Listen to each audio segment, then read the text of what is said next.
नमस्ते। आज के इस एक्सप्लेनर में हम एक बहुत ही दिलचस्प और थोड़े पेचीदा विषय पर बात करने वाले हैं। हम एक ऐसे स्रोत का विश्लेषण कर रहे हैं जो भारत की राजनीति में भ्रष्टाचार के आरोपों और सत्ता के खेल के बीच के कनेक्शन को बहुत गहराई से उजागर करता है।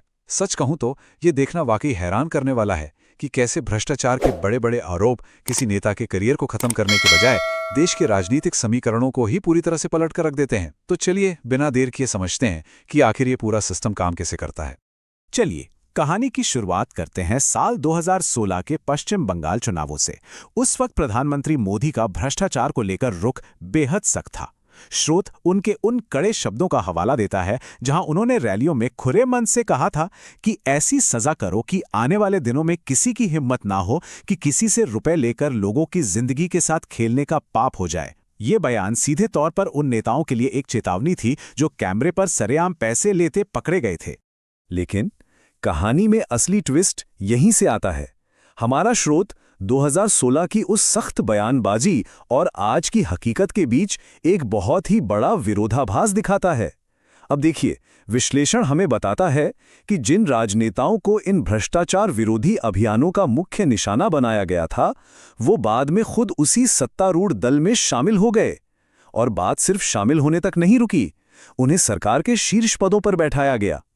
हम यहां कोई राजनीतिक पक्ष नहीं ले रहे हैं, बल्कि सिर्फ ये देख रहे हैं कि स्रोत इस पूरे बदलाव का किस तरह से तटस्थ विश्लेषण करता है। तो आइए इस पूरे विश्लेषण के पहले भाग की तरफ बढ़ते हैं, द नारदा स्टिंग एविडेंस। पूरे 52 घंटे की रिकॉर्डिंग जर्नलिस्ट मैथ्यू सैमुएल ने तहलका और बाद में नारदा न्यूज के लिए पूरे 2 साल लगाकर ये जांच की थी। अब सोचिए, आज हम 8K रेजोल्यूशन वाले वीडियो के जमाने में जी रहे हैं, जहां स्क्रीन पर हर एक छोटी से छोटी डिटेल एकदम क्रिस्टल क्लियर दिखती है ना। बिल्कुल उसी 8K क्वालिटी की तरह इस 52 घंटे की गुप्त रिकॉर्डिंग ने भी उस वक्त की राजनीति की एक एक डिटेल और असलियत को बिल्कुल साफ और स्पष्ट तरीके से जनता के सामने रख दिया था। इस खुलासे ने उस वक्त सचमुच भूचाल ला दिया था। और इस पूरे स्टिंग ऑपरेशन के बिल्कुल सेंटर में क्या था? 5 लाख रुपए का अमाउंट। विश्लेषण बहुत स्पष्ट रूप से दावा करता है कि शुभेंदु अधिकारी जैसे कद्दावर नेताओं को कैमरे पर ठीक यही 5 लाख की रकम लेते हुए देखा गया था और उसी फुटेज को आधार बनाकर उनके खिलाफ भ्रष्टाचार के कड़े आरोप लगे थे। मतलब ये कोई हवाई बात नहीं थी। कैमरे में कैद वो सबूत था जिसने पूरे देश का ध्यान अपनी ओर खींचा था। अब बढ़ते हैं हमारे विश्लेषण के दूसरे हिस्से पर, द स्ट्रैटेजी डिफाइंड। तो 2016 की इस पूरी घटना और उसके बाद के राजनीतिक घटनाक्रम को समझाने के लिए स्रोत ने एक खास टर्म गढ़ा है, PCEP, यानी prime minister corrupt exchange program. अब ध्यान दीजिएगा, ये कोई सरकारी योजना नहीं है, बल्कि एक ऐसा पैटर्न है जहां भ्रष्टाचार के आरोपी राजनेता अपनी जांच से बचने और सत्ता का फायदा उठाने के लिए सत्तारूढ़ दल में शामिल हो जाते हैं। विश्लेषण बहुत ही न्यूट्रल तरीके से ये जांचता है कि कैसे इन आरोपों का इस्तेमाल असल में राजनीतिक और वित्तीय संसाधन जुटाने के लिए किया जा रहा है। और इसी रणनीति को दर्शाने के लिए राजनीति का वो मशहूर मुहावरा सामने आता है, वॉशिंग मशीन। हमारा स्रोत पश्चिम बंगाल की मुख्यमंत्री ममता बनर्जी के इस जुमले का हवाला देता है। ये मुहावरा इस धारणा को बड़े ही सटीक ढंग से समझाता है कि जैसे ही कोई आरोपी नेता अपनी वफादारी बदलता है, सत्तारूढ़ पार्टी एक वॉशिंग मशीन की तरह उनके सारे आपराधिक रिकॉर्ड और भ्रष्टाचार के दागों को धोकर एकदम चकाचक कर देती है, मानो पहले के कोई आरोप अब मायने ही नहीं रखते। लेकिन क्या ये सिर्फ एक ही राज्य की कहानी है? आइए देखते हैं भाग 3, पैटर्न्स अक्रॉस अदर स्टेट्स। अगर हम इस डेटा को देखें तो समझ आता है कि ये पूरे देश का एक बहुत बड़ा ट्रेंड बन चुका है। असम में हेमंत बिस्वा शर्मा को देखिए, कांग्रेस से आए और मुख्यमंत्री बने।